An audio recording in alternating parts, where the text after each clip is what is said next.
الحمد للہ وکفا والصلاة والسلام علی عباده الذین اصطفى اما بعد فقد قال اللہ تبارک وتعالی کما ورد فی سورۃ محمد صلی اللہ علیہ وسلم اعوذ باللہ من الشیطان الرجیم بسم اللہ الرحمن الرحیم مثل الجنة التي وعد المتقون فيها انہار من ماء غیر آسن وانہار من لبن لم يتغیر طعمه وانہار من خمر لذۃ للشاربین وانہار من عسل مصفى ولهم فيها من كل الثمرات ومغفرة من ربهم كمن هو خالد في النار وسقوا ماء حمیما فقطع امعاءهم صدق اللہ العظیم۔ مثال اس جنت کی جس کا وعدہ کیا گیا ہے متقیوں سے، اس میں نہریں ہیں پانی کی جن میں کوئی بو نہیں، اور نہریں ہیں دودھ کی جس کا ذائقہ تبدیل نہیں ہوتا، وانہار من خمر، اور ایسی شراب کی نہریں کہ جو لذت والی ہے پینے والوں کے لیے، وانہار من عسل مصفى، اور نہریں ہیں ایسے شہد کی جس کو صاف کیا جا چکا ہو، جھاگ اتارا جا چکا ہو، وَلَهُمْ فِيهَا مِنْ كُلِّ الثَّمَرَاتِ، اور پھر مزید برآں ان کے لیے ہوں گے وہاں تمام میوے، تمام پھل، وَمَغْفِرَةٌ مِّن رَبِّكُمْ، اور مغفرت ہوگی ان کے رب کی طرف سے۔ بھلا یہ لوگ کمن ہوا خالد فی النار، بھلا وہ لوگ کہ جو ان جنتوں میں ہوں گے ان کے برابر ہو سکتے ہیں وہ کہ جو ہیں آگ میں، جو رہیں گے ہمیشہ آگ میں، وَسُقُوا مَاءً حَمِيمًا، اور انہیں پینے کو دیا جائے گا کھولتا ہوا پانی، فَقَطَّعَ أَمْعَاءَهُمْ، جو ان کی انتڑیوں کو کاٹ کر رکھ دے گا۔ وَمِنْهُمْ مَنْ يَسْتَمِعُ إِلَيْكَ، اب یہاں سے جو اصل مضمون اس سورہ مبارکہ کا ہے، جو میں پہلے عرض کر چکا ہوں کہ قتال سے جو طبیعت اب گھبرا رہی تھی کچھ لوگوں کی، خاص طور پر جن کے دلوں میں روک تھا، منافقت تھی، ان کی کیفیت ہے جو اس سورہ مبارکہ میں بڑی تفصیل سے آئے گی۔ وَمِنْهُمْ مَنْ يَسْتَمِعُ إِلَيْكَ، ان میں سے کچھ لوگ ایسے بھی ہیں جو اے نبی آپ کی بات بڑی توجہ سے سنتے ہیں، حَتَّىٰ إِذَا خَرَجُوا مِنْ عِنْدِكَ، یہاں تک کہ جب وہ آپ کے پاس سے نکل کر باہر جاتے ہیں، قَالُوا لِلَّذِينَ أُوتُوا الْعِلْمَ مَاذَا قَالَ آنِفًا، تو وہ کہتے ہیں ان کو کہ جنہیں علم دیا گیا، کیا کہا انہوں نے، اب یہ نئی بات آج کیا کہہ دی انہوں نے۔ یہ اوت العلم سے مراد اہل ایمان بھی ہو سکتے ہیں کہ وہ لوگ اہل ایمان میں سے جو لوگ ان میں زیادہ سمجھدار ہیں اور جن کو سمجھتے ہیں کہ زیادہ ان کو اللہ نے فہم عطا فرمایا، ان سے پوچھتے ہیں یہ بات کچھ سمجھ میں نہیں آئی جو آج کہی ہے محمد نے صلی اللہ علیہ وسلم، یا پھر یہ اہل کتاب سے جا کر پوچھتے ہیں جو علم والے جن کو علم پہلے دیا گیا تھا، ماذا قال آنفا، یہ کیا کہہ دیا، یعنی جنگ کے بارے میں جو بھی اب کوئی تجویز ہو رہی ہے، اقدام کا مرحلہ ہے، نکلنا ہے، قریش کے قافلوں کا پیچھا کرنا ہے، ماذا قال آنفا اولئک الذین طبع اللہ علی قلوبہم، یہ وہ لوگ ہیں کہ جن کے دلوں پر اللہ تعالیٰ نے مہر کر دی ہے، واتبعوا اہواءہم، اور یہ اپنی خواہشات کی پیروی کر رہے ہیں، یعنی یہ ہچکچاہٹ جن کے اندر پیدا ہو گئی ہے، در حقیقت یہ نشانی ہے اس بات کی کہ ان کے دلوں میں منافقت پیدا ہو چکی ہے۔ والذین اہتدوا زادہم ھدی، اور جو ہدایت پر ہے اللہ تعالیٰ نے ان کی ہدایت میں اضافہ کیا ہے، اس نئے مرحلے کے آنے سے ان کے جوش ایمان میں اور ذوق شہادت میں اضافہ ہو گیا ہے۔ وآتاہم تقواہم، اللہ تعالیٰ نے انہیں ان کے تقوی میں اور اضافہ فرمایا ہے۔ فَهَلْ يَنظُرُونَ إِلَّا السَّاعَةَ أَن تَأْتِيَهُم بَغْتَةً، تو یہ کس چیز کے منتظر ہے سوائے قیامت کے کہ وہ آ دھمکے ان پر اچانک۔ فقط جاء أشراطها، اس کی علامتیں تو آ چکی ہیں، یعنی قیامت کی سب سے بڑی علامت جو ہے وہ در حقیقت حضور صلی اللہ علیہ وسلم کی بعثت ہے، کیونکہ آپ آخری رسول ہیں، اور آپ نے فرمایا بھی ہے کہ بعثت انا والساعة كهاتين، دونوں انگلیوں کو آپ نے جوڑا، میں اور قیامت اس طریقے سے جڑے ہوئے، اب میرے بعد کوئی اور نبی نہیں، انا آخر المرسلین وانتم آخر الامم، میں آخری رسول ہوں تم آخری امت ہو، تو اب آپ کی بات تو قیامت ہی آنی ہے۔ فَأَنَّىٰ لَهُمْ إِذَا جَاءَتْهُمْ ذِكْرَاهُمْ، تو جب وہ آ جائے گی ان پر، دھمک آ جائے گی، آ دھمکے گی، تو پھر اس وقت ان کا یاد کرنا یا نصیحت اخذ کرنا یا سبق حاصل کرنا ان کے کس کام کا ہوگا۔ فَاعْلَمْ أَنَّهُ لَا إِلَٰهَ إِلَّا اللَّهُ وَاسْتَغْفِرْ لِذَنبِكَ، بس جان لو کہ اللہ کے سوا کوئی معبود نہیں، اور اپنی خطاؤں کے لیے اللہ سے استغفار کرو۔ اب یہاں ایک تو یہ ہے کہ یہ بات خطاب کر کے حضور سے کہی جا رہی ہے واحد کے سیغے میں، اس حوالے سے ایک تعویل تو یہ ہو سکتی ہے کہ یہ حقیقت میں حضور کی وساطت سے آپ کی امت سے کہی جا رہی ہے، لیکن یہ ہے کہ اس میں علماء نے یہ بات بھی نکالی ہے کہ یہاں حضور مخاطب ہے، اور حضور کی مخاطبت میں یہ پہلو موجود ہے کہ حضور کے گناہ کا معاملہ جو ہے ہم اپنے گناہ پر قیاس نہ کریں۔ حسنات الابرار سیئات المقربین، حضور کی تو جو انٹینسٹی ہوتی تھی تعلق با اللہ کی شدید، اس میں ذرا سی کمی آتی تھی تو آپ اسے بھی سمجھتے تھے کہ بہت بڑی کوتاہی مجھ سے ہو گئی ہے۔ گویا کہ ہمارے لیے تو کہیں بمشکل کبھی اللہ تعالیٰ کی خصوصی عنایت سے طبیعت کے اندر انشراح ہو جائے تو یہ بہت بڑی نعمت ہے، اور حضور کے لیے وہ تو انشراح تو ہر وقت رہتا ہی تھا۔ اگر ذرا سا کہیں کسی مسئلے میں تھوڑی سی اس انشراح کی شدت میں کمی آ جائے تو آپ اسے بہت بڑی اپنی کوتاہی، بڑا گناہ سمجھتے تھے۔ ویسے میری ایک ذاتی رائے بھی ہے، وہ میں اگلی صورت میں آ کر اس بات کو پورے طور سے واضح کروں گا کہ یہاں حضور کی خطا سے مراد یہ ہے کہ جو بھی اس جد و جہد میں کہیں کوئی کوتاہی رہ گئی ہے، اور وہ کوتاہی اگر دوسرے مسلمانوں سے ہوئی ہے تب بھی جیسا کہ آپ کو معلوم ہے کہ جنگ اگرچہ سب مل کر لڑتے ہیں، سپاہی بھی لڑتا ہے، لیکن یہ کہ صحرا بنتا ہے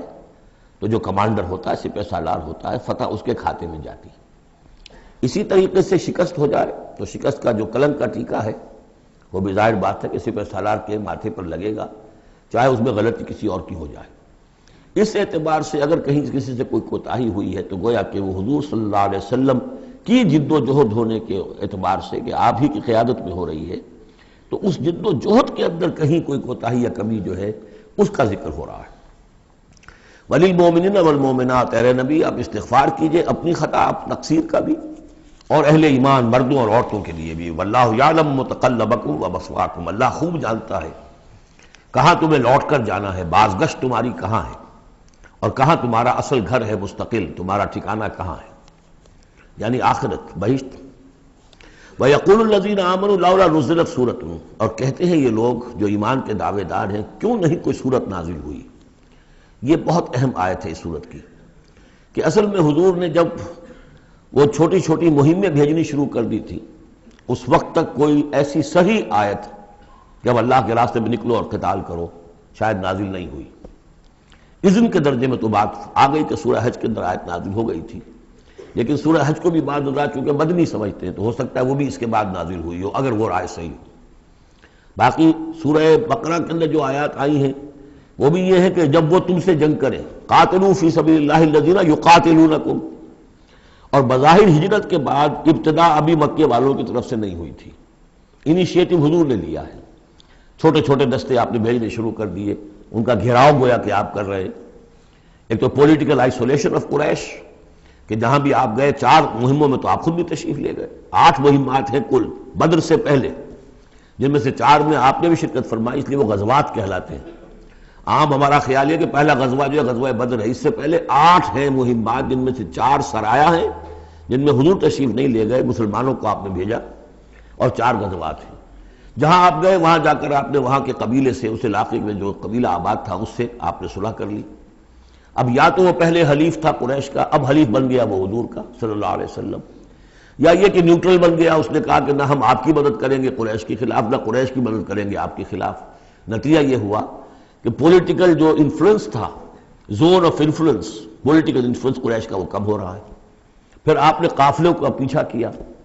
تو اس سے اندازہ ہوا کہ اب ان کی لائف لائن جو ہے، ان کی تو شہرت تھی وہ، اس کے اوپر آپ نے ہاتھ ڈالا۔ یہ چیزیں چونکہ آپ کی طرف سے ہوئی ہیں، اس وقت تک مکے والوں کی طرف سے جو بھی کچھ انہوں نے کیا، مکے میں ستایا، مارا پیٹا، وہ تھے اپنی جگہ۔ ہجرت کے بعد ان کی طرف سے کوئی اقدام نہیں ہوا۔ اس پر یہ لوگ جو تھے، جو ذرا اس جنگ وغیرہ سے اور اس معاملے سے اپرا رہے تھے، تو ان کو ایک دلیل ملی ہوئی تھی، وہ کہتے تھے لولا نزلت سورۃ، کیوں نہیں کوئی سورت نازل ہو جاتی۔ یہ تو محمد صلی اللہ علیہ وسلم نے خود ہی اپنا ایک سلسلہ شروع کر دیا ہے اپنی ذاتی رائے سے۔ ان کا خیال ہوگا جیسے کوئی مہم جو انسان ہوتا ہے، تو شاید اسی طریقے سے اب یہ جو ہے مہم جو انسان بن گئے۔ لولا نزلت سورۃ فاذا انزلت سورۃ محکمۃ، پھر جب ایک محکم صورت نازل کر دی گئی، وذکر فیہا القتال، اور اس میں قتال کا حکم آ گیا۔ رأیت الذین فی قلوبہم مرض، تو اب تم دیکھو گے ان لوگوں کو کہ کہ جن کے دلوں میں روگ ہے، ینظرون الیک نظر المغشی علیہ من الموت، اب آپ کی طرف ایسے دیکھیں گے جیسے وہ شخص دیکھتا ہے جس پر موت کی غشی طاری ہو رہی ہوتی ہے۔ دلیل ان کی ختم ہو گئی۔ اب وہ کہتے تھے کہ آیت اترے، کو قرآن نازل ہو جس سے معلوم ہو کہ اب قتال ہے، یہ اللہ کا حکم ہے۔ اسی لیے اسی آیت میں جو لفظ قتال آیا ہے، اسی کے حوالے سے اس سورت کا نام سورہ قتال بھی ہے۔ فَإِذَا أُنزِلَتْ سُورَةٌ مُحْكَمَةٌ وَذُكِرَ فِيهَا الْقِتَالُ رَأَيْتَ الَّذِينَ فِي قُلُوبِهِم مَّرَضٌ يَنظُرُونَ إِلَيْكَ نَظَرَ الْمَغْشِيِّ عَلَيْهِ مِنَ الْمَوْتِ فَأَوْلَىٰ لَهُمْ، تو افسوس ہے ان پر، بربادی ہے ان کے لیے۔ طاعۃ وقول معروف، دیکھو ایمان لائے ہو، ایمان کا دعویٰ کر رہے ہو تو اطاعت لازم ہے تم پر، طاعۃ وقول معروف، ہاں کوئی مشورہ دینا ہے، بھلی بات کہنی ہے، کوئی حرج نہیں ہے، مشورہ دے سکتے ہو، اچھی بات کہہ سکتے ہو، لیکن اطاعت کرنی پڑے گی۔ فَإِذَا عَزَمَ الْأَمْرُ، مشورے کے بعد جب فیصلہ ہو جائے، ایک بات طے ہو جائے، فَلَوْ صَدَقُوا اللَّهَ لَكَانَ خَيْرًا لَهُمْ، تو اب اگر انہوں نے جو وعدہ اللہ سے کیا ہوا تھا اور جو میثاق ایمان ان کا ہے، اس کو اگر یہ سچا کریں گے، ثابت ہوں گے سچے، تبھی ان کی خیریت ہے، تبھی ان کے لیے بہتری ہے۔ فَهَلْ عَصَيْتُمْ إِن تَوَلَّيْتُمْ أَن تُفْسِدُوا فِي الْأَرْضِ وَتُقَطِّعُوا أَرْحَامَكُمْ، اس آیت کے دو ترجمے کیے گئے ہیں۔ پہلے میں وہ ترجمہ کر رہا ہوں کہ جو شیخ الہند کا بھی ہے اور مجھے اسی سے اتفاق ہے، کہ تم ذرا سوچو، اگر جس حال میں اس وقت تم ہو، اگر تمہیں حکومت مل جائے، تم والی بن جاؤ، تمہیں یہاں اقتدار مل جائے اس جزیرہ نما عرب میں، تو تمہاری ابھی چونکہ پوری تربیت نہیں ہوئی ہے، خاص طور پر ظاہر بات ہے کہ جو انصار مدینہ تھے، ابھی ایمان لائے تھے، ان کی تربیت تو نہیں ہوئی، ان میں ایک بڑی تعداد ایسے لوگوں کی بھی شامل تھی، آپ کو معلوم ہے کہ جو منافق تھے، آخر غزوہ احد میں 1/3 نفری جو ہے وہ نکل کر چلی گئی تھی، تو معلوم ہوا کہ اس میں اتنی بڑی تعداد میں منافق بھی تھے۔ اگر اس حال میں تمہیں کہیں حکومت مل جائے تو تم کیا کرو گے؟ تفسدوا فی الارض، زمین میں فساد مچاؤ گے، وتقطعوا ارحامکم، اور اپنے رحمی رشتے کاٹو گے۔ یہ بات سمجھنی چاہیے ان جماعتوں کو بھی کہ جو چاہے اپنے دارشت میں دین کے لیے اقتدار حاصل کرنا چاہتی ہیں، کہ ہم دین کو قائم کرنے کے لیے چاہتے ہیں کہ ہمارا غلبہ ہو، لیکن یہ کہ اگر وہ اپنے کارکنوں کی تربیت پر زور نہیں دیں گے، ان میں خلوص اور اخلاص اور للہیت، خالص اللہ کے لیے جو کرنا ہے اللہ کے لیے اور دین کے احکام کے مطابق، اگر ان جماعتوں کے کارکن جو ہیں وہ اس کی پوری تربیت یافتہ نہیں ہوں گے، تو ہو سکتا ہے کہ بجائے اگر انہیں کہیں اختیار مل جائے تو بجائے کہ اصلاح کے اور فساد ہو جائے۔ اور پہلا فساد تو اس اعتبار سے کہ بہرحال وہ لوگ فاسق اور فاجر تھے، انہوں نے جو فساد مچایا سو مچایا، لیکن اگر دین کے نام پر کہیں فساد مچ جائے تو پھر دین بدنام ہو جائے گا۔ یہ ہے مضمون کہ جو یہاں اس آیت میں آیا ہے کہ ابھی تمہیں امتحانوں میں سے گزرنا پڑے گا، بھٹیوں میں سے نکلو گے تب تم ذرے خالص بنو گے اور کندن بنو گے۔ ایک ترجمہ یہ کیا گیا ہے ان تولیتم، مطلب اگر تم منہ موڑ لو گے، قتال نہیں کرو گے، تو اس کا نتیجہ یہ نکلے گا کہ زمین میں فساد ہوگا اور تم اپنے رحمی رشتے قطع کرو گے۔ لیکن میرے نزدیک پہلا مضمون، یہ ترجمہ میں آپ کو پڑھ کر سنا رہا ہوں، شیخ الہند کا ہے۔ پھر تم سے یہ بھی توقع ہے کہ اگر تم کو حکومت مل جائے تو خرابی ڈالو ملک میں اور قطع کرو اپنی قرابتیں، مجھے اسی سے اتفاق ہے۔ اولئک الذین لعنہم اللہ فاصمہم واعمی ابصارہم، یہ وہ لوگ ہیں کہ جن پر اللہ تعالیٰ نے لعنت کی ہے اور انہیں بہرا بھی کر دیا ہے اور ان کی نگاہوں کو اندھا کر دیا ہے۔ افلا یتدبرون القرآن ام علی قلوب اقفالها، کیا یہ قرآن پر تدبر نہیں کرتے؟ قرآن پر تدبر کریں، اس کے بین السطور بھی تو پڑھیں۔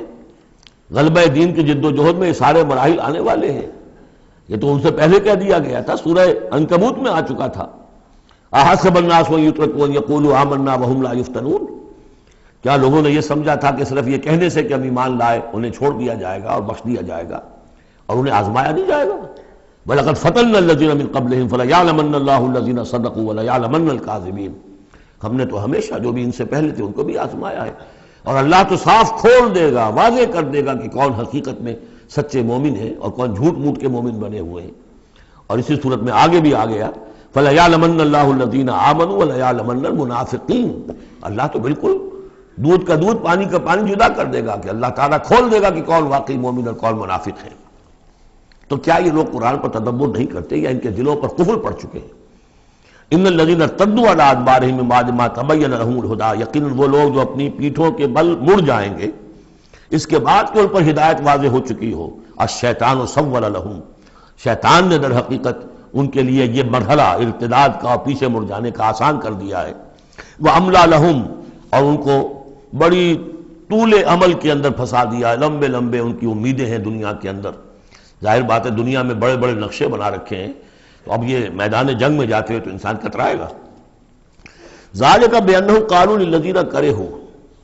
مَا نَزَلَ اللَّهُ سَنُطِيعُكُمْ فِي بَعْضِ الْأَمْرِ، یہ اس لیے ہے کہ انہوں نے کہا ان لوگوں سے جنہیں ناپسند ہے وہ شے جو اللہ نے نازل کی. اللہ نے قرآن نازل کیا، یہ ناپسند کس کو تھا؟ قریش کو تھا، کفار کو اور یہود کو. تو یہ لوگ یہ ایمان تو لے آئے تھے، لیکن یہ کہ ان کے اندر وہ روگ تھا، دلوں میں وہ مرض تھا، وہ نفاق کی بیماری جڑ پکڑ چکی تھی. وہ یہ کہتے تھے ذَلِكَ بِأَنَّهُمْ قَالُوا لِلَّذِينَ كَرِهُوا مَا نَزَلَ اللَّهُ، جن لوگوں کو یہ اللہ کے اتاری ہوئی کتاب اور اللہ کے اتارے ہوئے احکام پسند نہیں آتے، ان سے جا کر انہوں نے کہا سَنُطِيعُكُمْ فِي بَعْضِ الْأَمْرِ، کہ دیکھیے ہم اگرچہ ایمان تو لے آئے ہیں، وہ محمد کی بات تو ہمیں ماننی ہے، لیکن ہم آپ کی بھی اطاعت جاری رکھیں گے، کچھ چیزوں کے اندر آپ کی بات پر ہم عمل کریں گے، آپ کا حکم مانیں گے. آپ یہ نہ سمجھیے کہ ہم نے آپ سے اپنا رشتہ بالکل توڑ لیا. منافق اسی کو کہتے ہیں کہ جس نے دونوں کے ساتھ جوڑا رکھنے کی اپنے آپ کو کوشش کی. مذبذبین بین ذلک لا الہ الا ولا الہ الا، ان کے پاس جاتے ہیں تو کہتے ہیں، اہل ایمان کے پاس آتے ہیں تو کہتے ہیں ہم ایمان لے آمنا. وَإِذَا خَلَوْا إِلَىٰ شَيَاطِينِهِمْ قَالُوا إِنَّا مَعَكُمْ إِنَّمَا كَانُوا نَسْتَهْزِئُونَ إِنَّا نَحْنُ مُسْتَهْزِئُونَ إِنَّمَا نَحْنُ مُسْتَهْزِئُونَ وَاللَّهُ يَعْلَمُ إِسْرَارَهُمْ، اور اللہ تعالیٰ کو خوب معلوم ہے جو کچھ کی یہ خفیہ باتیں کرتے ہیں جا کر. فَكَيْفَ إِذَا تَوَفَّتْهُمُ الْمَلَائِكَةُ يَضْرِبُونَ وُجُوهَهُمْ وَأَدْبَارَهُمْ، تو کیا حال ہوگا ان کا جب کہ ان کی جانیں قبض کریں گے فرشتے، ان کے چہروں پر ضرب لگاتے ہوئے اور ان کی پیٹھوں کے اوپر ضرب لگاتے ہوئے. ذَلِكَ بِأَنَّهُمُ اتَّبَعُوا مَا أَسْخَطَ اللَّهُ، یہ اس لیے کہ انہوں نے پیروی اس چیز کی جو اللہ کو ناپسند ہے. وَكَرِهُوا رِضْوَانَهُ، اور ناپسند کیا انہوں نے اللہ کی رضا کو. فَأَحْبَطَ أَعْمَالَهُمْ، تو اللہ نے ان کے سارے اعمال اکارت کر دیے، حبط کر دیے. یعنی اب تک انہوں نے حضور کے پیچھے نمازیں جو پڑھی ہیں اور جو بھی کوئی نیکیاں کی ہیں، اب جب مرحلہ آ گیا ہے قتال کا اور یہ جی چرا رہے ہیں، تو گویا کہ وہ سارے ان کے اب تک کے جو اعمال ہیں وہ حبط ہو جائیں گے. ام حسب الذین فی قلوبہم مرض ان لن یخرج اللہ اضغانہم، کیا سمجھا تھا ان لوگوں نے کہ جن کے دلوں میں یہ روگ ہے کہ اللہ تعالیٰ ان کے کھوٹ کو ظاہر نہیں کرے گا، وہ اپنے کھوٹ کو اندر جو نفاق کی بیماری لیے پھرتے ہیں اس کو چھپائے رکھ سکیں گے؟ انہوں نے یہ سمجھا تھا. اللہ تعالیٰ نے تو اسے واضح کرنا تھا. فَلَيَعْلَمَنَّ اللَّهُ الَّذِينَ آمَنُوا وَلَيَعْلَمَنَّ الْمُنَافِقِينَ. تو ام حسب الذین فی قلوبہم مرض ان لن یخرج اللہ اضغانہم، انہوں نے سمجھا تھا کہ اللہ تعالیٰ ان کے کھوٹ کو، دلوں کے کھوٹ کو علم نشرہ نہیں کر دے گا. وَلَوْ نَشَاءُ لَأَرَيْنَاكَهُمْ، اور اگر ہم چاہیں تو اے نبی آپ کو دکھا دیں کہ یہ ہیں وہ لوگ. فَلَعَرَفْتَهُمْ بِسِيمَاهُمْ، آپ ان کے چہروں سے انہیں خود ہی پہچان لیں گے. ظاہر بات ہے کہ ایک صادق الایمان شخص کا چہرہ اور ایک منافق کا چہرہ، انسان کے قلب کی کیفیت جو ہوتی ہے وہ تو چہرے کے اوپر جو ہے، face is the index of mind, ذہنی کیفیت جو ہے، قلب کی کیفیت جو ہے چہرے پر ہوتی ہے. فَلَعَرَفْتَهُمْ، تو آپ پہچان ہی چکے ہیں انہیں ان کے چہروں سے. وَلَتَعْرِفَنَّهُمْ فِي لَحْنِ الْقَوْلِ، اور مزید آپ پہچان لیں گے انہیں ان کی گفتگو کے ڈھب سے، انداز سے. گفتگو میں بھی ظاہر بات ہے کچھ چاپلوسی کریں گے، کچھ ہیر پھیر ڈالیں گے. ایک مخلص آدمی کی گفتگو اور ایک اس طرح کے شخص کی گفتگو زمین و آسمان کا فرق ہوتا ہے. واللہ یعلم اعمالکم، اللہ تمہارے اعمال کو خوب جانتا ہے. وَلَنَبْلُوَنَّكُمْ حَتَّى نَعْلَمَ الْمُجَاهِدِينَ مِنْكُمْ وَالصَّابِرِينَ، اور ہم تو لازماً آزمائیں گے تمہیں، یہاں تک کہ ہم، ترجمہ تو ہوگا ہم معلوم کر لیں، ہمیں علم ہو جائے. لیکن چونکہ اہل سنت کا عقیدہ یہ کہ اللہ کا علم تو قدیم ہے، تو یہاں ہم اس کی ترجمانی کرتے ہوئے کہتے ہیں ہم ظاہر کر دیں گے اس کو تاکہ سب کے علم میں آ جائے، سب دیکھ لیں. ہم آزمائیں گے تمہیں یہاں تک کہ سب دیکھ لیں کہ مجاہدین کون ہیں تم میں سے. حتی نعلم المجاہدین منکم والصابرین، اور وہ جو صبر کرنے والے ہیں. وَنَبْلُوَ أَخْبَارَكُمْ، اور ہم تمہارے سارے حالات کی پوری طریقے سے تحقیق کر لیں. یہ تقریباً سمجھیے کہ وہ آیت جو آئی تھی سورہ بقرہ میں، وَلَنَبْلُوَنَّكُمْ بِشَيْءٍ مِّنَ الْخَوْفِ وَالْجُوعِ وَنَقْصٍ مِّنَ الْأَمْوَالِ وَالْأَنفُسِ وَالثَّمَرَاتِ. ابھی وہاں چونکہ قتال کا حکم نہیں آیا تھا، اس لیے وہاں پر ابھی جنگ کا تذکرہ نہیں تھا. یہ تو تھا کہ ہم تمہیں آزمائیں گے بھوک سے اور جان اور مال کے نقصان سے اور ثمرات کے ضیاع سے. لیکن یہاں اسی آیت کو ایکسٹینشن سمجھیے، وَلَنَبْلُوَنَّكُمْ حَتَّى نَعْلَمَ الْمُجَاهِدِينَ مِنْكُمْ وَالصَّابِرِينَ، تاکہ ہم دیکھ لیں کون ہیں وہ جو واقعتاً جہاد کرنے والے ہیں، صبر کرنے والے ہیں، اور ان کی پوری طرح جانچ پرکھ کر لیں. ان الذين كفروا وصدوا عن سبيل الله وشاقوا الرسول من بعد ما تبين له الهدى لن يضروا الله شيئا، یقیناً وہ لوگ جنہوں نے کفر کیا اور جو روکتے رہے لوگوں کو بھی اللہ کے راستے سے اور اللہ کی اور اس کے رسول کی مخالفت میں سرگرم رہے، زدہ میں پڑ گئے، من بعد ما تبین لهم الهدى، اس کے بعد کہ ان کے لیے ہدایت واضح ہو چکی تھی، لن يضروا الله شيئا، وہ اللہ کا کچھ نہیں بگاڑ سکیں گے، وسيحبط اعمالهم، اللہ تعالیٰ ان کے اعمال کو بھی حبط کر دے گا۔ یعنی پہلے ذکر تھا منافقین کا، اب یہاں کفار مکہ کا ذکر ہے۔ ان کے اعمال کیا تھے؟ وہی حاجیوں کی خدمت کرتے تھے، اجعلتم سقایۃ الحاج وعمارۃ المسجد الحرام کمن آمن باللہ والیوم الآخر، اور یہ کہ بہرحال اور بھی کچھ نہیں، کسی نے کھانا کھلا دیا، کسی کو کچھ اور کر دیا، اور پھر یہ کہ جو کچھ انہوں نے جد و جہد کی ہے، انہوں نے بھی مال خرچ کیے ہیں، جنگیں کی ہیں، بدر میں آئے تھے تبھی تو بہت سے لوگوں نے کفار نے انفاق کیا تھا، تبھی تو ساز و سامان تیار ہوا تھا، 900 اونٹ لے کر نکلے تھے، روزانہ ایک دن 10 ایک دن 9 اونٹ تو ذبح ہو رہے تھے وہ فوج کو جو کھانا کھلانے کے لیے، تو آخر لوگوں نے کنٹریبیوٹ کیا تھا، تو یہ سارے اعمال ان کے اکارت چلے گئے۔ یا ایھا الذین آمنوا اطیعوا اللہ واطیعوا الرسول ولا تبطلوا اعمالکم، اے اہل ایمان اللہ کی اطاعت کرو اور اس کے رسول کی اطاعت کرو، لا تبطلوا اعمال، اپنے اعمال ضائع نہ کرا بیٹھنا، یعنی اب تک اگر تم نے کچھ اعمال کیے ہیں، کوئی محنت بھی کی ہے، کچھ انفاق بھی کیا ہے، کچھ اور جد و جہد کی ہے، لیکن اب جو یہ مرحلہ نیا آ گیا ہے، اس کو یوں سمجھیے اب امر حال یہ ہے، اللہ کا اس کے رسول کا جس وقت جو حکم ہے اس وقت اس کو ماننا ہوگا۔ اب حکم یہ ہے، لہذا اگر اس میں تم نے کہیں پیٹھ دکھا دی تو تم اپنے سارے سابقہ اعمال کو باطل کرا لو گے۔ ان الذین کفروا وصدوا عن سبیل اللہ ثم ماتوا وهم کفار فلن یغفر اللہ لهم، یقیناً وہ لوگ کہ جنہوں نے کفر کیا اور اللہ کے راستے سے وہ روکتے رہے اور یا رکے رہے، یہ دونوں جیسے میں نے عرض کیا کہ صدا یا صدو جو ہے یہ فعل لازم بھی ہے، فعل متعدی بھی ہے، ثم ماتوا وهم کفار، اور وہ مر گئے اسی حال میں کہ وہ کافر تھے، فلن یغفر اللہ لهم، تو ایسے لوگوں کو اللہ تعالیٰ ہرگز نہیں بخشے گا۔ فلا تہنوا، تو اے مسلمانوں تم ڈھیلے نہ پڑو، بودے پن کا مظاہرہ نہ کرو، وتدعوا الی السلم، سیدھا سلم میں، اور تم جو اب یہ کہہ رہے ہو صلح کی بات ہونی چاہیے اور سلامتی کی بات ہونی چاہیے اور خام خواہ کی لڑائی جھگڑا جو ہے اس سے کیا حاصل ہے، یہ جو تم کر رہے ہو یہ نہ کرو۔ فلا تہنوا وتدعوا الی السلم، بلکہ اب جو مرحلہ آ گیا ہے اب تو سرفروشی کا مرحلہ آ گیا ہے، وانتم الاعلون، اور گھبراؤ نہیں، تم ہی سب سے اونچے رہو گے، سربلند رہو گے، غالب ہوگے، واللہ معکم، اللہ تمہارے ساتھ ہے، اس کی مدد تمہارے شامل حال ہے، ولن یترکم اعمالکم، اللہ تعالیٰ تمہارے اعمال ضائع نہیں کرے گا۔ انما الحیات الدنیا لعب و لہو، یہ دنیا کی زندگی تو کھیل ہے اور کچھ جی کا بہلانا ہے، اس کے سوا کیا ہے؟ آخرت کے مقابلے میں تو یہ دھوکے کا سامان ہے، دھوکے کی ٹٹی ہے، وما الحیات الدنیا الا متاع الغرور وان تؤمنوا وتتقوا یؤتکم اجورکم، اگر تم ایمان لاؤ، ایمان پر قائم رہو اور اپنے رب کا تقوی اختیار کیے رکھو، اللہ تعالیٰ تمہیں دے گا تمہارے بدلے، تمہارے اجر، ولا یسألکم اموالکم، اور وہ تم سے تمہارے مال نہیں مانگتا، مطلب یہ کہ سارے مال نہیں مانگتا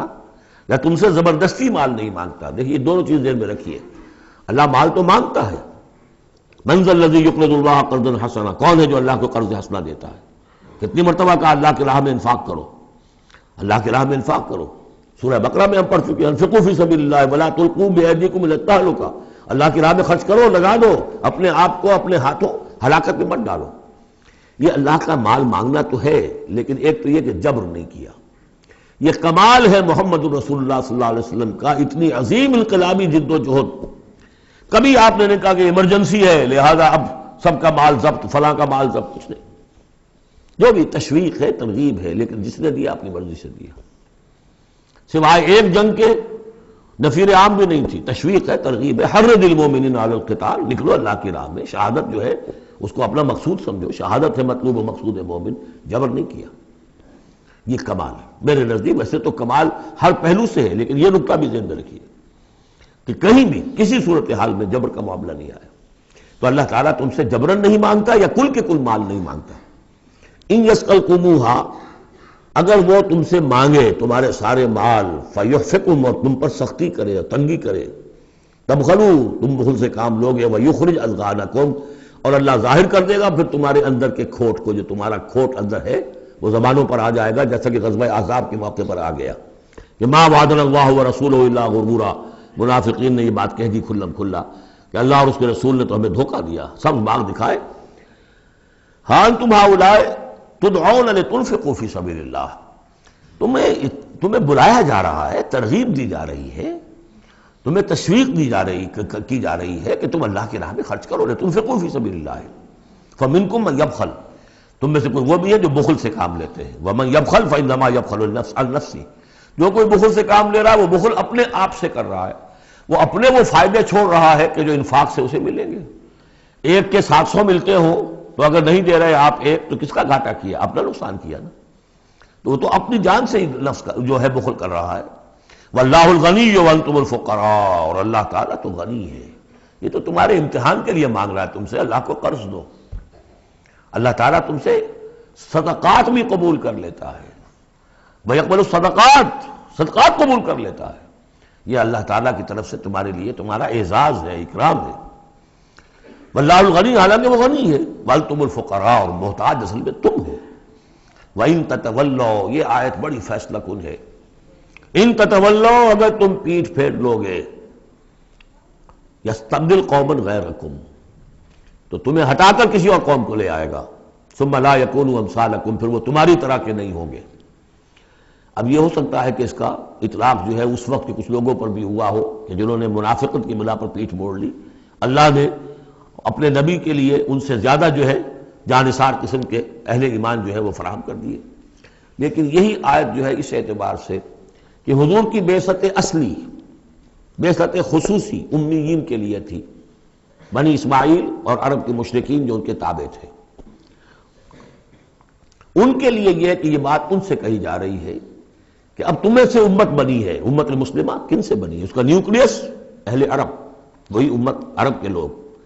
اگر یہ مشن جو تمہارے حوالے ہوا ہے، کذالک جعلناکم امۃ وسطا لتکونوا شہداء علی الناس ویکون الرسول علیکم شہیدا، اگر تم نے اس مشن سے منہ موڑ لیا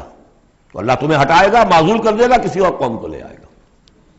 چنانچہ میرے نزدیک اس آیت کا ظہور ہوا ہے بتمام و کمال 13ویں صدی عیسوی میں، جبکہ اللہ تعالیٰ نے عربوں کو امت مسلمہ کی قیادت سے معزول کر دیا۔ 1258 عیسوی میں سقوط بغداد ہوا، ہلاکو کے ہاتھوں جو مسلمانوں پر تاتاریوں کے ہاتھوں بیتی ہے، کروڑوں مسلمان قتل ہوئے اس وقت، معمولی نہیں۔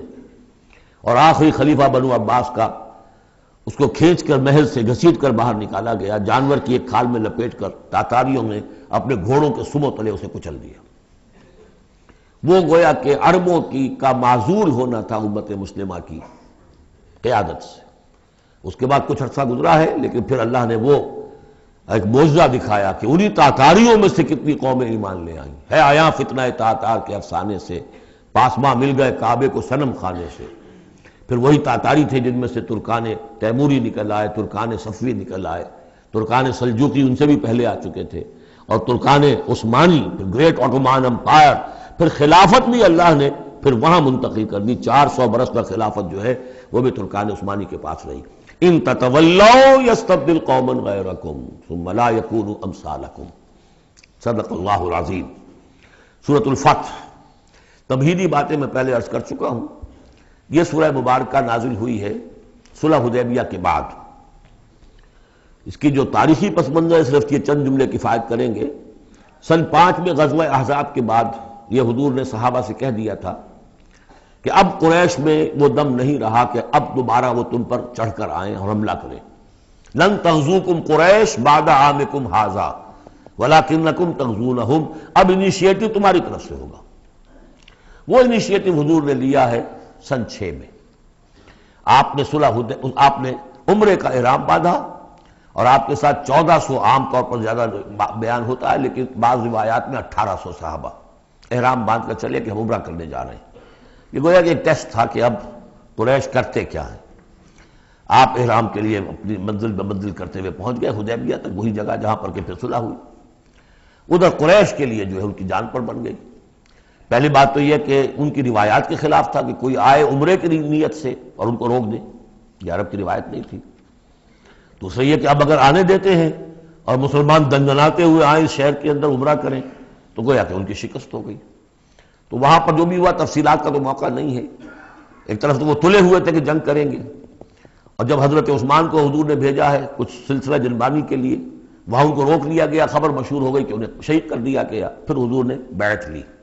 وہ بیعت علی الموت کہلاتی ہے، بیعت علی لا نفر یا بیعت علی الموت، اور اس کا نام ہے بیعت رضوان۔ ایک درخت کے نیچے آپ تشریف فرما ہوئے اور سب نے آ کر آپ سے بیعت کی کہ اب یہاں جانیں دے دیں گے اپنی، سب ہم یہاں پر مرنے کے لیے تیار ہیں، جانیں قربان کر دیں گے، یہاں سے واپس نہیں جائیں گے۔ جب وہاں یہ خبریں پہنچی اور انہوں نے کچھ اور اندازہ کر لیا تھا کہ یہ تو بڑے سرفرے لوگ معلوم ہو رہے ہیں، ان میں سے کوئی جو ہے بھاگنے والا نظر نہیں آتا یہاں سے، تو پھر یہ ہے کہ وہ مجبور ہو گئے کہ اب کو صلح کریں۔ پھر صلح ہوئی، صلح حدیبیہ، لیکن وہ بڑی ان ایکول صلح تھی، اس میں مسلمانوں کے لیے ہیوملیشن تھی، اس لیے کہ یہ طے کر لیا گیا اس میں کہ اگر کوئی مسلمان مدینے سے واپس آئے مکے تو اسے مکے والے واپس نہیں کریں گے، لیکن اگر کوئی مکے سے مدینے جائے گا تو واپس کرنا ہوگا۔ اور وہاں پر ہو بھی گیا، ابو جندل صحابی تھے جن کو کہ اسی نے، جو کہ وہاں سے صلح کے لیے گفت و شریف کرنے کے لیے آیا تھا، سہیل بن عمرو،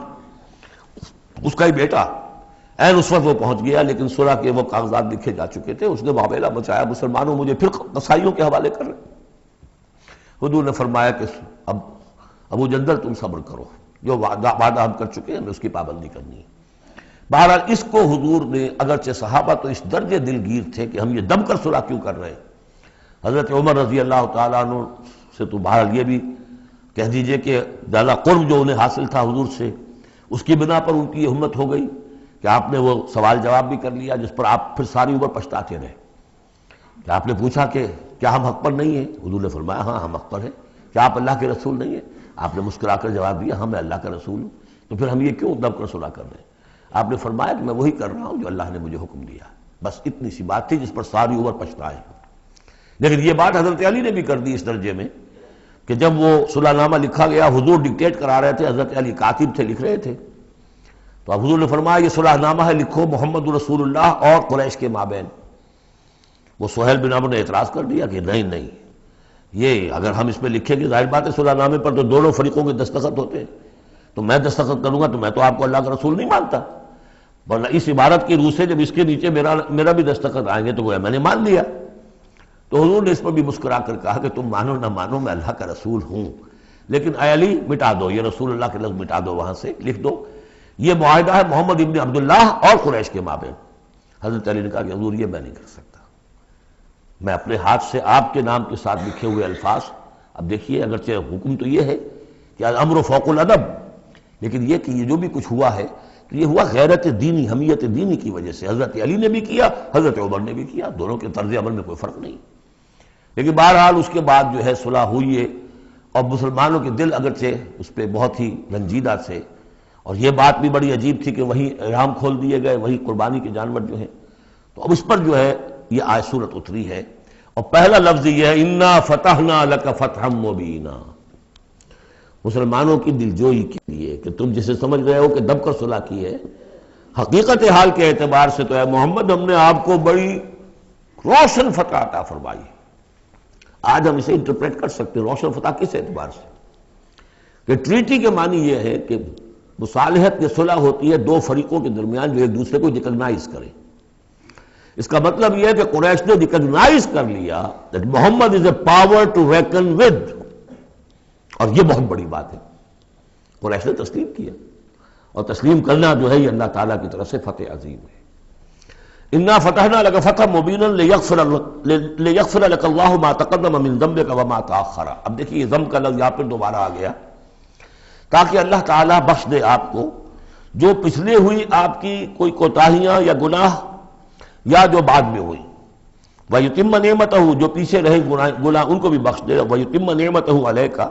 اور تاکہ اللہ تعالیٰ اپنی نعمت کا اتمام فرما دے آپ پر، وَيَهْدِيَكَ صِرَاطًا مُسْتَقِيمًا اور آپ کو ہدایت دے سیدھے راہ کی طرف۔ اب یہ ہے پھر ایک اشکال پیدا ہوتا ہے کہ حضور صلی اللہ علیہ وسلم تو پہلے ہی سیدھی راہ پر ہیں، پھر یہ کہ تمام اہل ایمان حضور کے ساتھ سیدھی راہ پر چلے آ رہے ہیں، اور سیدھی راہ پر چلتے ہوئے اب اہل ایمان کو بھی، حضرت ابوبکر کو بھی آپ کے ساتھ چلتے ہوئے کتنے برس ہو گئے؟ 18 برس ہو گئے، تو اب ان کے معنی کیا ہو گئے؟ تو اس پہ بہت سی بحثیں ہیں، یہ تو اب میں تفسیر میں نہیں جا سکتا۔ میری توجہ وہی ہے جو میں اس سے پہلے سورہ محمد میں کر چکا ہوں ضم کی، کہ یہ جو جد و جہد ہوئی ہے اس میں اگر کہیں کوئی خامی کوتاہی کسی کی طرف سے ہوئی ہے، چاہے وہ کسی اور مسلمان کی طرف سے ہوئی ہے، صاحب ایمان کی طرف سے ہوئی ہے، غلطی ہوئی ہے، خطا ہوئی ہے، ان سب کی اب اللہ تعالیٰ تلافی فرما دے گا۔ یہ فتح مبین جو ہے وہ ان سب کو کور کر جائے گی۔ اور یہدیہ کا صراط مستقیم، اب آپ کی یہ جد و جہد بالکل سیدھی تیر کی طرح اپنے ہدف کی طرف بڑھے گی۔ اب اس میں کوئی جو ہے تزلزل نہیں ہوگا، بلکہ آپ کی یہ جد و جہد، اللہ کے دین کی اقامت کی جد و جہد اور اللہ کی حکومت قائم کرنے کی جد و جہد جو ہے سیدھی اپنے ہدف کی طرف بڑھتی چلی جائے گی۔ چنانچہ یتم نعمتہ، وہ تو ہم پڑھ چکے ہیں، الیوم اکملت لکم دینکم واتممت علیکم نعمتی ورضیت لکم الاسلام دینا۔ تو دین کا اتمام ایک تو اس شکل میں کہ قرآن میں دین مکمل ہو جائے، شریعت پوری ہو گئی، لیکن اس سے تکمیل نہیں ہوتی اس معنی میں جب تک اس کی ایک عملی ڈیمانسٹریشن بھی مکمل نہ ہو۔ عملی ڈیمانسٹریشن مکمل ہوتی ہے جب اللہ کی حکومت بالفعل قائم ہو جائے۔ تو اتمام نعمت جو ہے وہ صرف کتاب کے اندر اس شریعت کا پورا بیان ہو جانا اور نظام کا آ جانا، اس سے وہ اتمام تمام و کمال نہیں ہوتا جب تک کہ اس کی ایک نشانی، اس کا ایک نمونہ جو ہے، اس کی ایک صورت لوگوں کے سامنے نہ آ جائے، آئیڈیل فارم اس کی جو ہے وہ سامنے نہ آ جائے، اس کا نمونہ سامنے آ جائے۔ تو اس کے لیے ضروری ہے کہ اب یہ جد و جہد آپ کی جو ہے سیدھی اب تیز رفتاری کے ساتھ اپنے اصل ہدف یعنی اظہار دین، لیظہرہ علی الدین کلہ، اور یہ آیت آ جائے گی اس سورہ مبارکہ کے آخر میں بھی کہ ہم نے بھیجا ہی آپ کو ہے محمد اس لیے ہے کہ آپ اللہ کے دین کو غالب کریں۔ تو وہ اللہ کے دین کے غلبے کی جد و جہد اب تیر کی طرح سیدھی جائے گی۔ اللہ نے ساری اگلی پچھلی اگر کوئی اس میں کمیاں کوتاہیاں رہ گئی ہیں کسی کی طرف سے آپ کے ساتھیوں میں سے، ان سب کی تلافی کے لیے یہ فتح مبین آپ کو عطا کر دی۔ وَيَنْصُرَكَ اللَّهُ نَصْرًا عَزِيزًا، اور اللہ آپ کی مدد کرے گا ایسی مدد کہ جس کے لیے کوئی شکست نہ ہو، بڑی زبردست مدد۔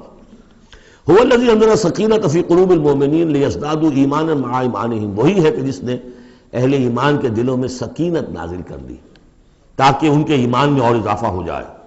تاکہ وہ اور اضافہ کر لیں اپنے ایمان میں، جتنا ایمان ہے اس سے اور بڑھ کر۔ وَلِلَّهِ جُنُودُ السَّمَاوَاتِ وَالْأَرْضِ، اب ظاہر بات ہے کہ اس میں ایک تو کیفیت یہ تھی کہ جو انہیں سکون حاصل تھا کہ وہ تیار تھے سب اپنی جانیں دینے کے لیے،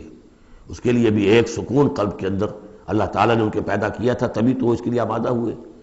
پھر یہ کہ ان کے اندر نظم اور ضبط کا یہ عالم کہ کوئی ایک شخص بھی حق میں نہیں تھا کہ یہ صلح یہاں اس وقت ہو، لیکن محمد رسول اللہ ان کی اطاعت، اس کا سب سے بڑا ٹیسٹ وہاں ہوا ہے۔ اور یہ بات جو میں کہہ رہا ہوں شاید بعض حضرات کو عجیب لگی، کوئی ایک شخص بھی نہیں تھا اس کے حق میں۔ اس کی دلیل کیا ہے؟ اس کی دلیل یہ ہے کہ جب حضور نے جب صلح ہو گئی مکمل، آپ نے فرمایا مسلمان اٹھو، احرام کھول دو اور یہی قربانیاں دے دو۔ کوئی نہیں اٹھا، ایک بھی نہیں اٹھا۔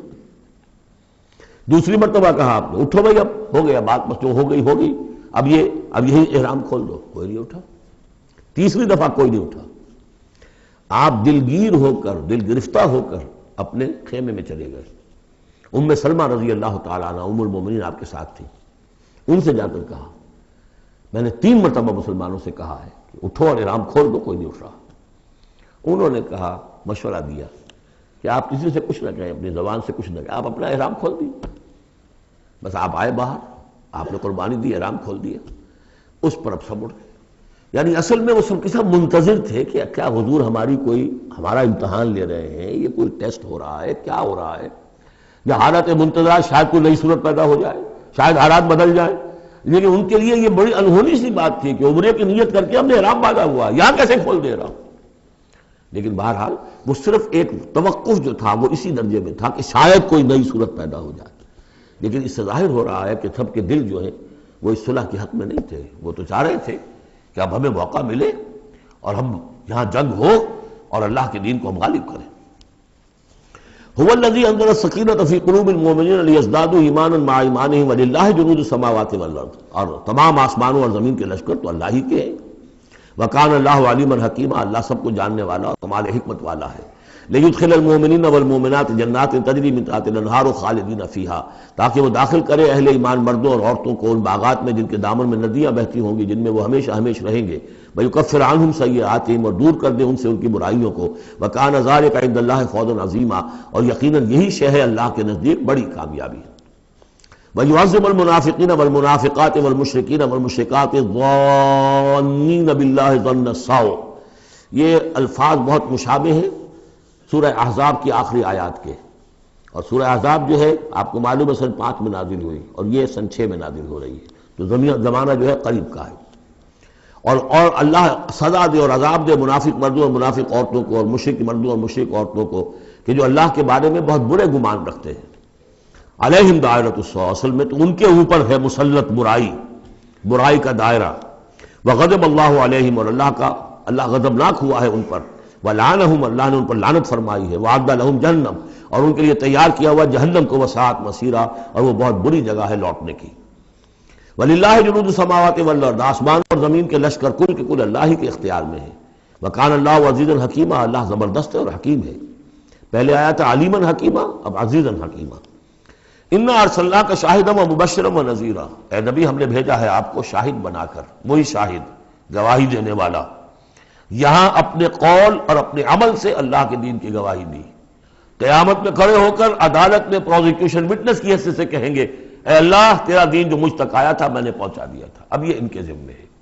فکیف اذا جئنا من کل امۃ بشہید وجئنا بک علی ہؤلاء شہیدا، ہم نے آپ کو بھیجا ہے گواہ بنا کر اور بشارت دینے والا بنا کر اور خبردار کرنے والا بنا کر، لتؤمنوا باللہ ورسولہ، تاکہ اے مسلمانوں تم ایمان رکھو اللہ پر اور اس کے رسول پر، وتعزروہ وتوقروہ، اور اللہ کے رسول کی تو تم مدد بھی کرو اور ان کی تعظیم کرو، توقیر کرو، وتسبحوہ بکرۃ واصیلا، اور اللہ کی تم تسبیح کرو صبح شام۔ یہاں دیکھیے اس آیت میں لتؤمنوا باللہ ورسولہ، اللہ اور اس کے رسول دونوں پر ایمان رکھو، پھر رسول کے لیے وتعزروہ وتوقروہ، اور اللہ کے لیے وتسبحوہ بکرۃ واصیلا، اس کی تسبیح بیان کرو صبح شام۔ ان الذین یبایعونک انما یبایعون اللہ، یقیناً وہ لوگ جو اے نبی آپ سے بیعت کر رہے ہیں وہ حقیقت میں اللہ سے بیعت کر رہے ہیں۔ ید اللہ فوق ایدیہم، اللہ کا ہاتھ ان کے ہاتھوں کے اوپر ہے۔ فمن نکث فانما ینکث الی نفسہ، تو جو کوئی بھی اس بیعت کی خلاف ورزی کرے گا، اس کو توڑے گا، اس کا سارا وبال اسی کے اوپر ہوگا۔ ومن اوفی بما عاہد علیہ اللہ، اور جو پورا کر دے گا اس معاہدے کو جو اللہ سے کر رہا ہے، فسیؤتیہ اجرا عظیما، تو اللہ تعالیٰ اسے اجر عظیم عطا فرمائے گا۔ اس آیت کو اچھی طرح سمجھ لیجئے اور اس کا تعلق جوڑ لیجئے جو سورہ توبہ کی آیت نمبر 111 تھی۔ ان اللہ اشتری من المؤمنین انفسهم واموالهم بان لهم الجنہ یقاتلون فی سبیل اللہ فیقتلون ویقتلون وعدا علیہ حقا فی التوراۃ والانجیل والقرآن ومن اوفی بعہدہ من اللہ فاستبشروا ببیعکم الذی بایعتم بہ، اللہ نے اہل ایمان سے ان کی جانیں اور مال خرید لی ہے جنت کے عوض۔ یہ جو خرید و فروخت ہو گئی ہے یہ بیع ہو گئی ہے، بیع و شرع ہو گئی ہے۔ فاستبشروا ببیعکم الذی بایعتم بہ، خوشیاں مناؤ، جشن مناؤ اس بیعت پر، اس بیع پر، اس سودے پر جو تم نے کیا ہے، اس سے بہتر سودا کوئی نہیں۔ اچھا یہ بیع تو ہوئی بندے اور اللہ کے مابین۔ فرض کیجئے میں بیعت کر رہا ہوں، اے اللہ میں اپنی جان مال تیرے حوالے کرتا ہوں، لیکن اللہ کے اور میرے درمیان تو غیب کا پردہ ہے۔ یہ کیسے، کس کو دوں یہ جان اور مال، کس کے حکم پر دوں، کس کے کہنے پر دوں، کہاں مال خرچ کروں؟ ظاہر بات ہے کہ اس کے لیے کوئی انسان، اب وہ انسان اس وقت ہے محمد الرسول اللہ صلی اللہ علیہ وسلم۔ بیع اللہ سے، بیعت محمد سے۔ محمد اللہ کے رسول ہیں، وہ بتائیں گے کہ اس طرح مال خرچ کرو، اس طرح جان لگاؤ، یہ وقت آ گیا ہے جان لے کر میدان میں آ جاؤ، جان ہتھیلی پر رکھ کو میدان میں آ جاؤ۔ لہذا جو بیع اللہ سے ہوئی ہے، ان اللہ اشتری من المؤمنین انفسهم واموالهم بان لهم الجنہ، اس کے لیے بیعت محمد رسول اللہ سے ہو رہی ہے۔ اور یہ عرب میں رواج تھا کہ جب وہ کوئی سودا کرتے تھے پھر وہ مصافحہ کرتے تھے، ہاتھ ملاتے تھے، ہاتھ جب ملا لیا اب وہ جو سودا ہے پکا ہو گیا، اب پیچھے نہیں جا سکتے آپ۔ جب تک مصافحہ نہیں ہوتا اس وقت تک آدمی کوئی اس میں تبدیلی کر سکتا ہے، لیکن مصافحہ جو ہے وہ پختگی کے لیے۔ لہذا یہ بیعت اب محمد رسول اللہ سے ہو رہی ہے کہ ہم نے جو جان اللہ اور اپنی مال جو اللہ کے حوالے کی ہے اسے ہم خرچ کریں گے آپ کے کہنے کے مطابق، جو آپ حکم دیں گے، آپ کی مرضی ہے، آپ ہم سے جب چاہیں یہ جان اور مال حاصل ہے، جب چاہیں وصول فرما لیں۔ یہ بیعت ہے جو ہوئی ہے محمد رسول اللہ سے۔ اچھا اس میں جو یہ فرمایا، چونکہ یہ تین فریق ہو گئے، اللہ، بیعت کرنے والا اور جس کے ہاتھ پر بیعت کی گئی، لہذا یہ ٹرائی پارٹائٹ ایگریمنٹ ہے، تین فریق ہیں اس کے۔ ایک وہ ہے حضور کا ہاتھ، جس پر بیعت کرنے والے کا ہاتھ آ گیا، اللہ نے فرمایا ایک تیسرا ہاتھ بھی ہے، وہ تمہیں نظر نہیں آ رہا، ید اللہ فوق ایدیہم، اللہ کا ہاتھ ان کے ہاتھوں کے اوپر ہے۔ تو یہ تین ہاتھ ہیں در حقیقت اس بیعت کے اندر، اس بیعت کے اندر۔ ان الذین یبایعونک انما یبایعون اللہ، اصل میں تو بیعت، اور بیعت جو ہو رہی ہے تو اللہ سے ہو رہی ہے۔ فاستبشروا ببیعکم الذی بایعتم بہ، باب مفاعلہ کے اندر بھی وہ آ گیا، تم نے جو باہمی یہ کیا ہے بیع و شراء کا معاملہ، اس میں خوشیاں مناؤ، وہی باب مفاعلہ ہے، وہ یبایعونک۔ ان الذین یبایعونک، اے نبی جو آپ سے یہ بیعت کر رہے ہیں، انما یبایعون اللہ، وہ اللہ سے بیعت کر رہے ہیں۔ ید اللہ فوق ایدیہم، اللہ کا ہاتھ ان کے ہاتھوں کے اوپر ہے۔ فمن نکث فانما ینکث علی نفسہ، تو جو کوئی بھی اب اس سے روگردانی کرے گا، اسے توڑے گا، اس کی خلاف ورزی کرے گا، اس کا وبال اسی پر آئے گا، آپ پر اس کا کوئی الزام نہیں۔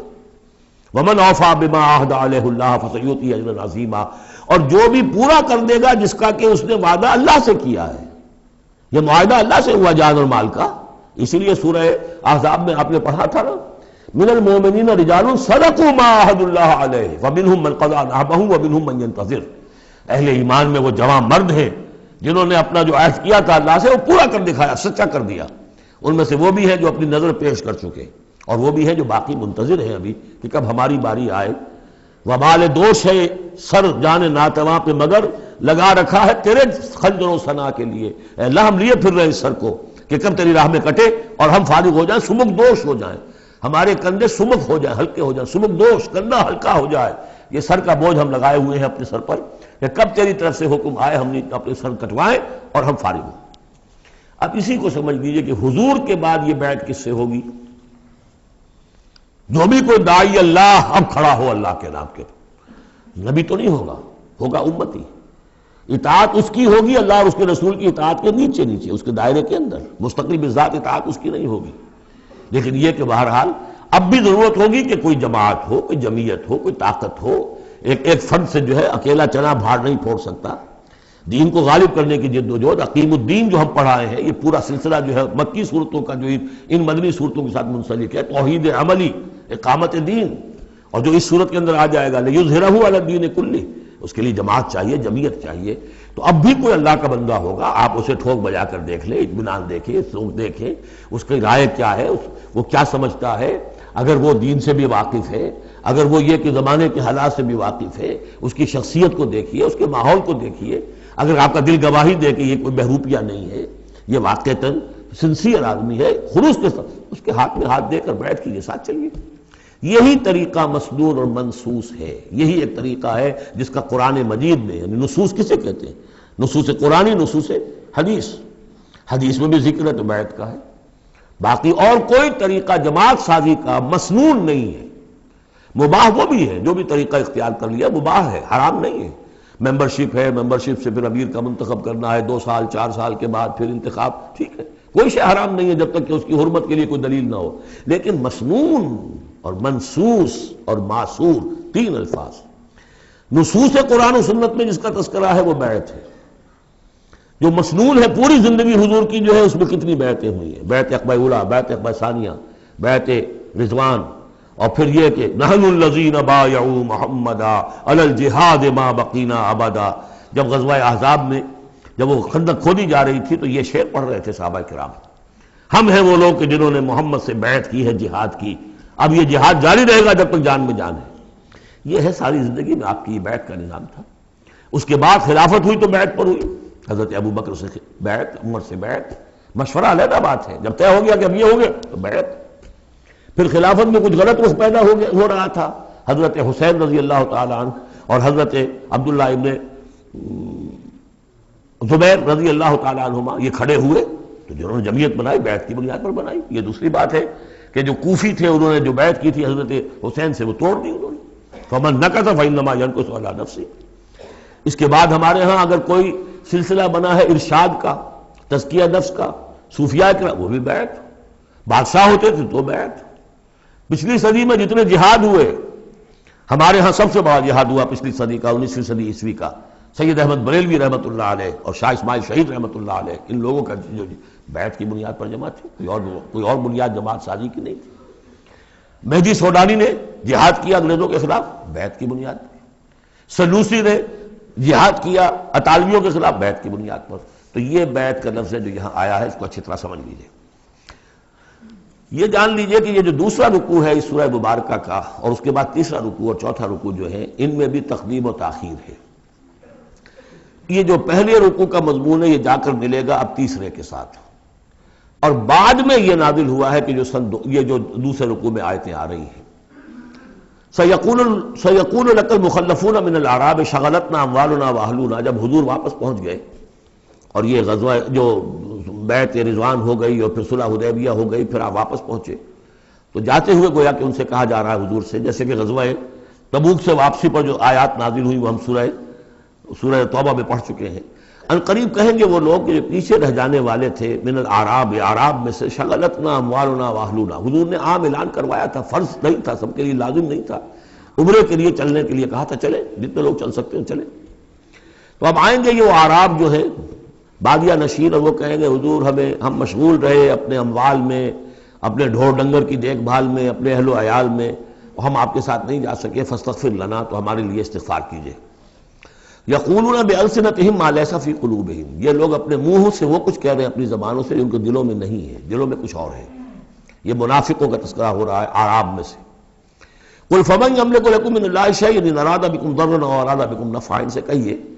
کہ اگر اللہ تعالیٰ نے تمہارے لیے کوئی بھی اگر ضرر کا فیصلہ کیا تھا تو، اور اگر خیر کا فیصلہ کیا تھا تو کون سی چیز روک سکتی ہے؟ من یملک لکم من اللہ شیئا، کون ہے وہ کہ جو اختیار رکھتا ہو تمہارے بارے میں اللہ کی طرف سے کچھ بھی، اگر اس نے ارادہ کیا ہو ضرر کا، یعنی اگر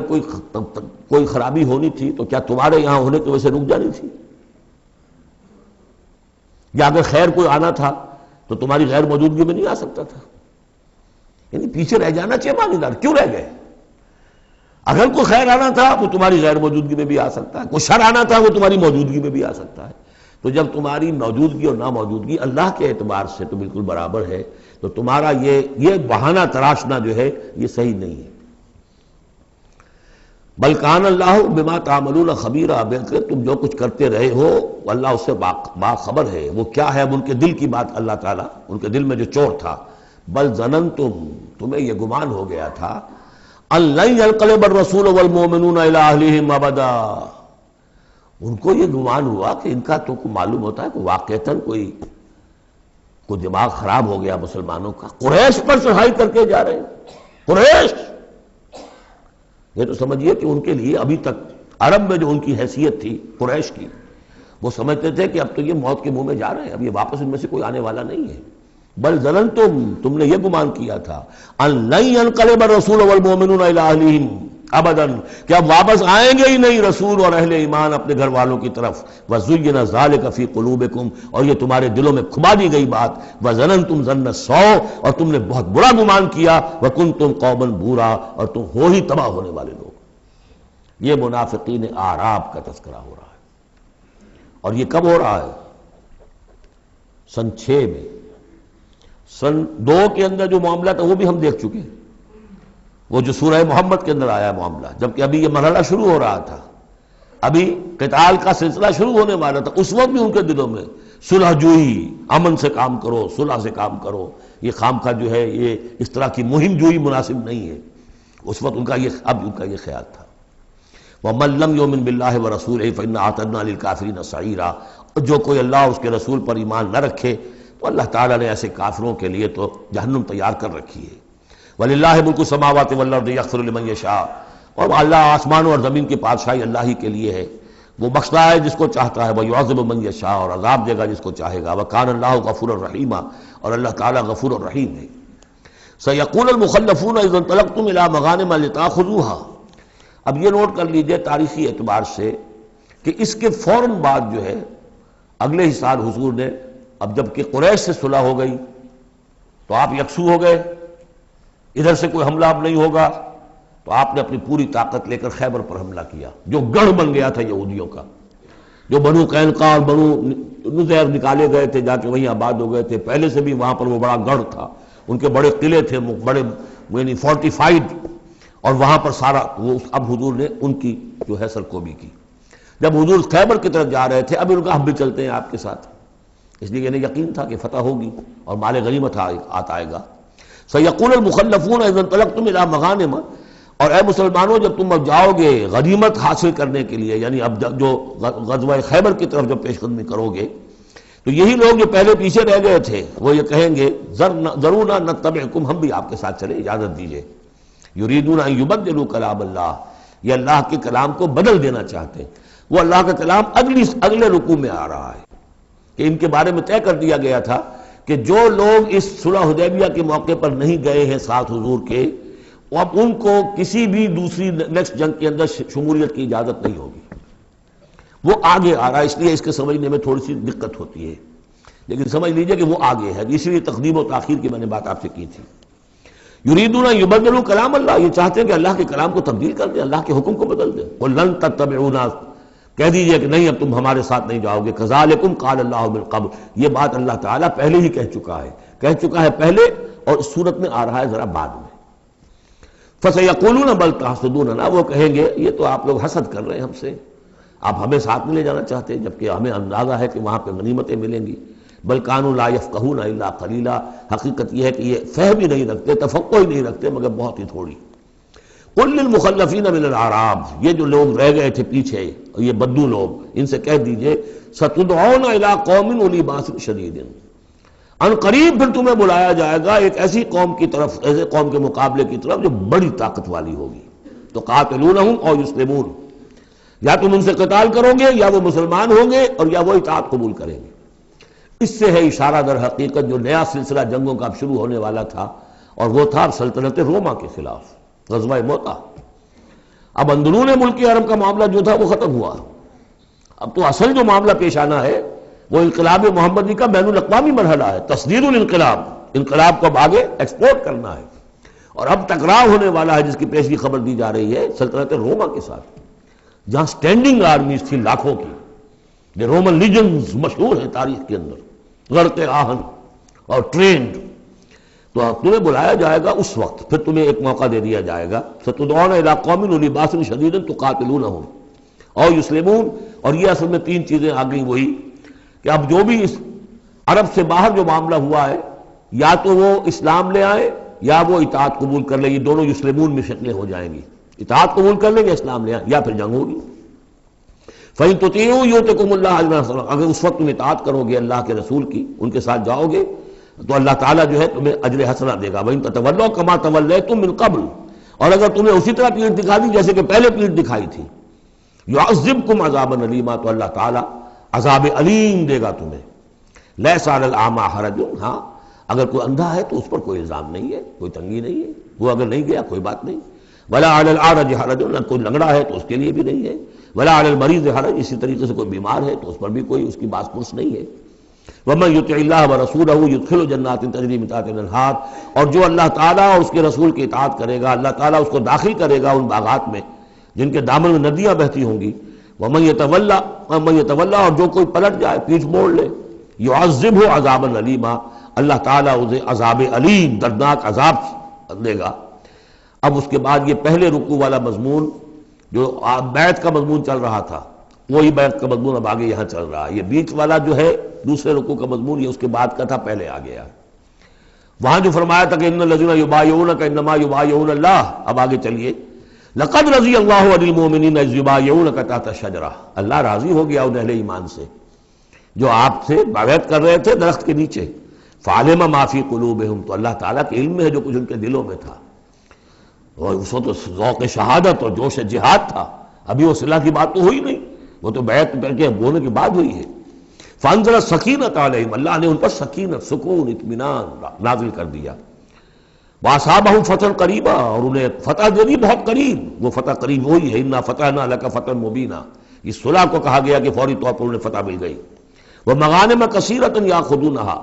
اور بہت سی غنیمتیں ہیں جو وہ اور جو لیں گے، حاصل کریں گے۔ وکان اللہ عزیزا حکیما، اور اللہ تعالیٰ زبردست ہے، حکمت والا۔ وعدکم اللہ مغانم کثیرۃ تاخذونہا، اے مسلمانوں اللہ کا تم سے وعدہ ہے بہت سی غنیمتیں تمہیں ملیں گی۔ فعجل لکم ہذہ، تو یہ تو تمہیں نقد دے دی ہے، فوری طور پر دے دی ہے یہ فتح جو تمہیں مل گئی ہے۔ وکف ایدی الناس عنکم، اور اللہ تعالیٰ نے روک لیا لوگوں کے ہاتھوں کو تم سے، لتکون آیۃ للمؤمنین، تاکہ یہ اہل ایمان کے لیے ایک نشانی بن جائے۔ وَيَهْدِيَكُمْ صِرَاطًا مُسْتَقِيمًا، اور اللہ تعالیٰ تمہاری رہنمائی فرمائے سیدھے راستے کی طرف، یعنی اب تمہاری جد و جہد جو ہے وہ تیر کی طرح سیدھی کامیابی کے آخری مراحل تک پہنچ جائے۔ بارک اللہ لی ولکم فی القرآن العظیم ونفعنی وإیاکم بالآیات والذکر الحکیم۔